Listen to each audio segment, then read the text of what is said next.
by reading a statement. Can everyone hear me? Sasha, you good? Yep. I'm going to start by...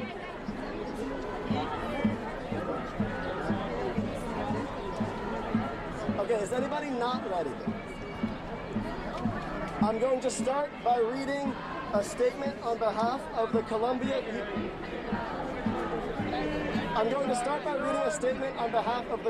University Apartheid Divest organizers.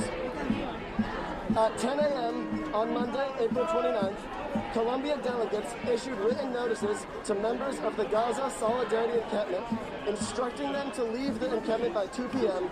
or receive an interim suspension, including eviction, for students in university housing. Faculty in the University Senate have suggested that the university also has plans to expel and arrest students in the encampment with previous disciplinary notices. These repulsive scare tactics mean nothing compared to the deaths of over 34,000 Palestinians. We will not move until Columbia meets our demands or they are moved by force. Columbia's threat to mass suspend, evict, or possibly expel students with only a few hours' notice violates university rules.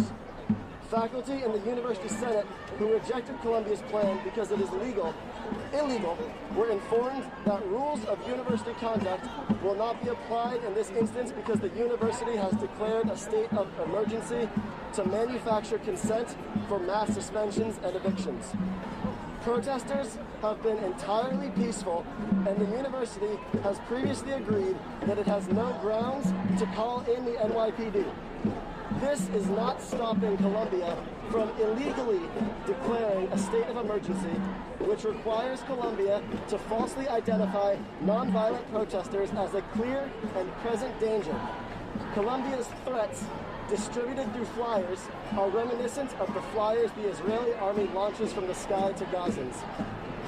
Today's threats come after days of fruitless negotiations in which the university refused to seriously consider our demands for divestment, financial transparency, and amnesty for students and faculty disciplined in the movement for Palestinian liberation.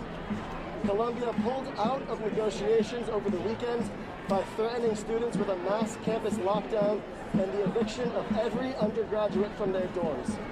It is our position that good faith negotiations are not possible so long as the university attempts to win arguments by weaponizing food insecurity, homelessness, and military attacks as leverage. They have informed the university that they are prepared to escalate their direct actions if the university does not adopt basic standards of conduct for negotiations. The university has repeatedly lied to the public about their so-called concessions in negotiations while refusing our request for more transparency.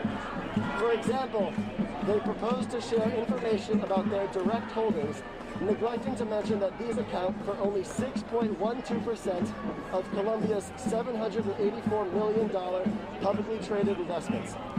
They also would not consider bare minimum divestment proposals, for example, to divest from the weapons manufacturers that directly profit off of thousands of bombs that have decimated Gaza, killing at least 34,000 Palestinians thus far. Instead of engaging with our negotiators in good faith, the university has done nothing but intimidate protesters in an attempt to disperse the encampment and proceed with the semester as usual, ignoring the ongoing genocide and the institution's complicity in it. We stress that during a genocide, business cannot continue as usual. Today is day 205 of genocide in Gaza. We must take action to end the true state of emergency, Columbia's complicity in genocide. With that, I'm going to turn it over to the amazing people on our negotiation team. No.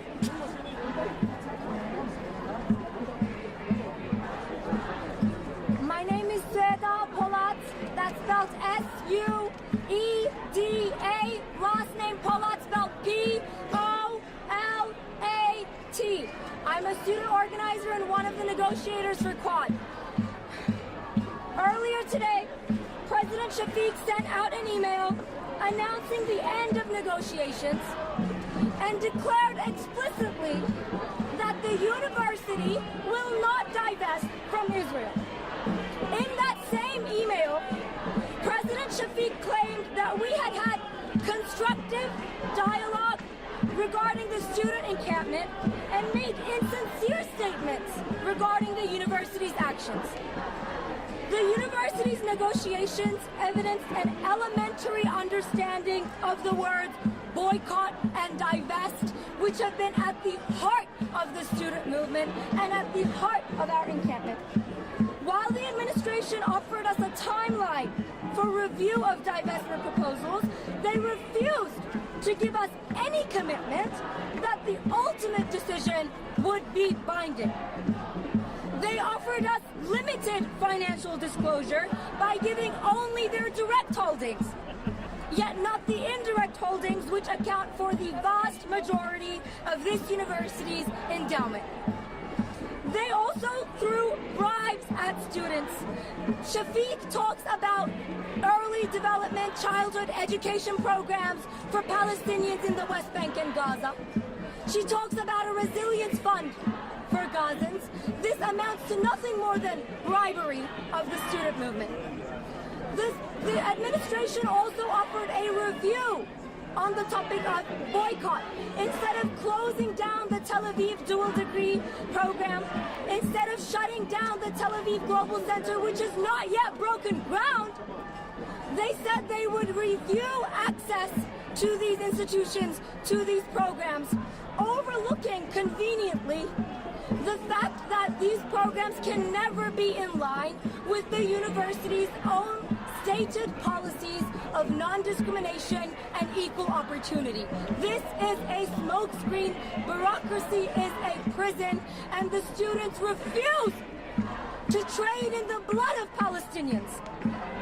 The university has conducted itself with obstinacy and arrogance, refusing to be flexible on some of our most basic points. That said, we were engaging in good faith negotiations until the administration cut them off under threat of suspensions. Where we asked for amnesty, they gave us more discipline.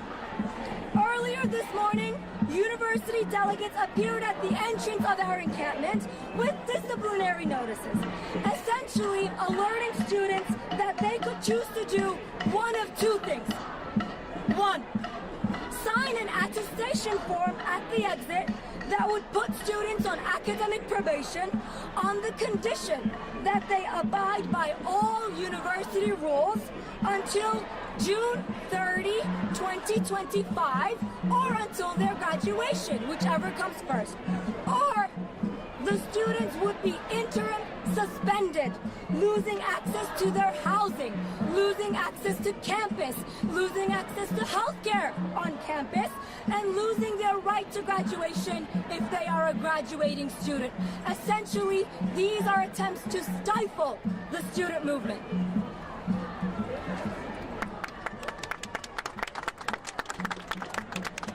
Once again, the notices are yet another intimidation tactic from the university.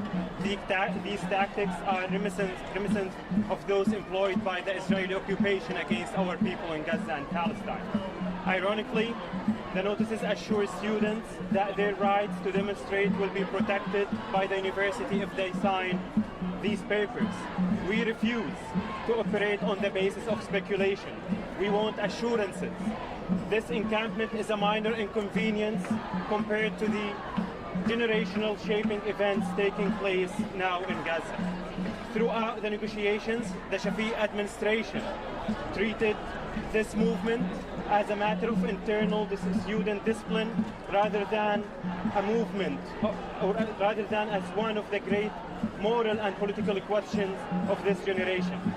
Colombia's short-sighted political decision making today in the face of a genocide that has stolen the lives of over 34,000 human beings, women, men, babies in Gaza, that has destroyed lineages and heritage sites and universities, will be a stain on its legacy forever.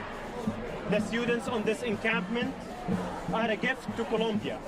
We offered to give university back its principles. With all eyes on Colombia, the administration could have chosen to divest in a manner that aligned with its past. Colombia would rather trample its reputation.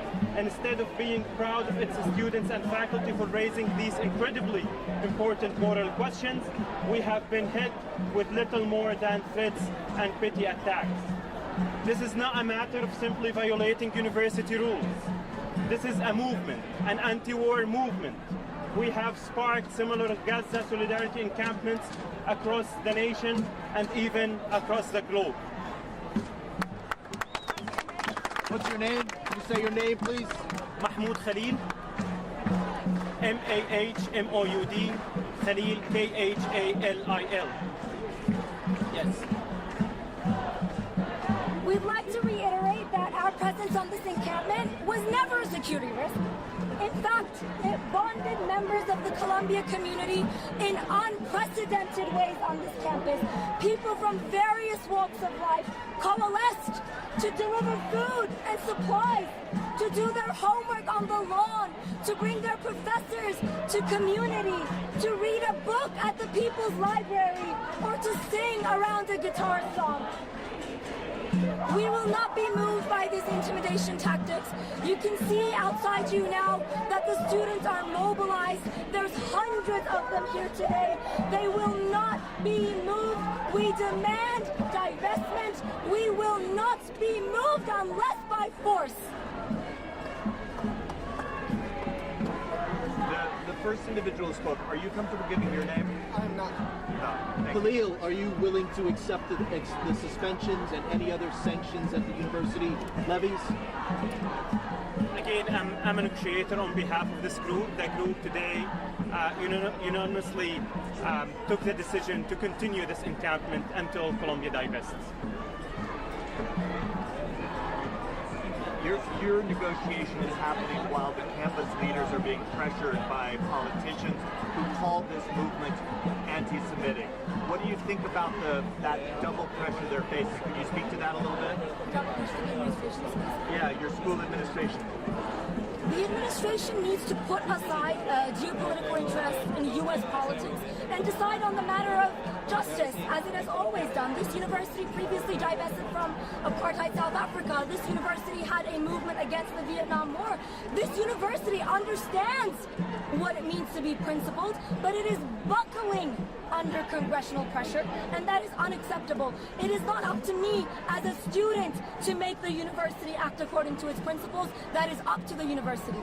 Well, and so just, could you speak directly to this idea that there is a vein of anti-Semitism in this movement? What do you think of that accusation? I think this has been addressed 100 times over.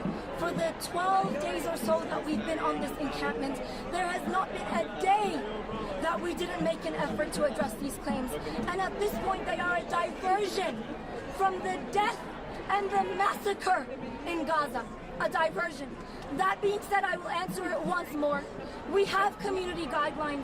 Every single individual, politicians, members of faculty, students coming from diverse political backgrounds or faith backgrounds, read those community guidelines and enter this space with agreement on those guidelines for open dialogue between all people. There has been no violence on this encampment. Students from diverse backgrounds have shared their religious observances together. We've celebrated Passover. We've celebrated Shabbat twice. We've prayed in congregation. This is a place of community, of communal learning, not violence. What is the timeline that the university gave? They tell us that we have until 2 p.m., which I lost my watch. It's past 2. It's past 2. We've been asked to disperse, but it is against the will of the students to disperse. We do not abide by university pressures. We act based on the will of the students. Are you afraid of Students are aware of the risk of law enforcement. They've faced that risk once before, and they know how to come together again in the face of that risk. And we stand in solidarity with other student movements across this nation that are being brutalized in ways worse than Colombia. What do you say to seniors and graduating that are concerned The disruption of graduation is not the fault of the student movement. The disruption of graduation falls solely on the shoulders of this administration that has refused to meet our demands. We don't want a disruption of graduation. They do. The school denied that state of emergency is ever on the table. All the respondents to it.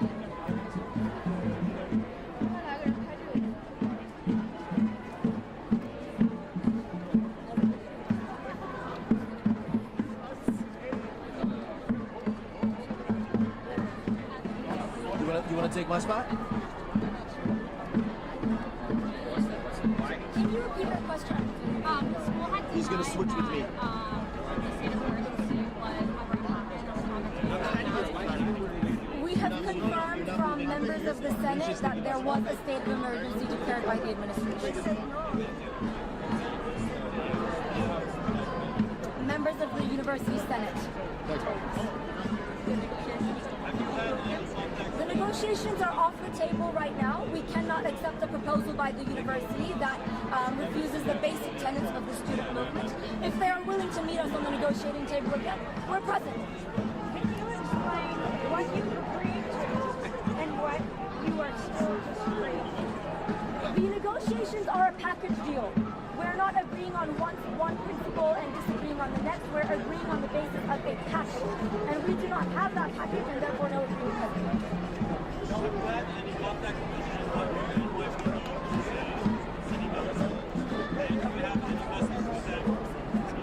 No. Can you reiterate your demands one more time? Divestment, disclosure, amnesty. Thank you. Thank you. Minu Shafiq emailed saying that she's going to have wider conversations with the larger Columbia community about next steps. Will Quad be part of those discussions? And has Quad been invited for those discussions? Quad has always been open to discussion, always been open to negotiation. Despite the administration not engaging in good faith negotiations with us, we have met them on that table. If we are asked again, we will negotiate.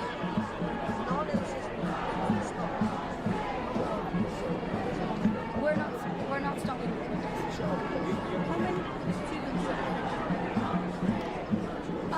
We do not yet know how many students are affected by the probation. It's up to their individual will whether or not they sign those papers, and we have no way of knowing until at least the end of the day. I personally have not, but Quad has had contact with other campus protests.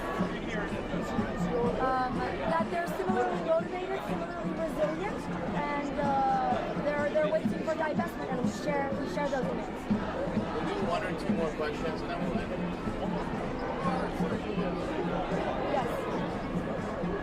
Last question. Thank you. Thank you. Thank you.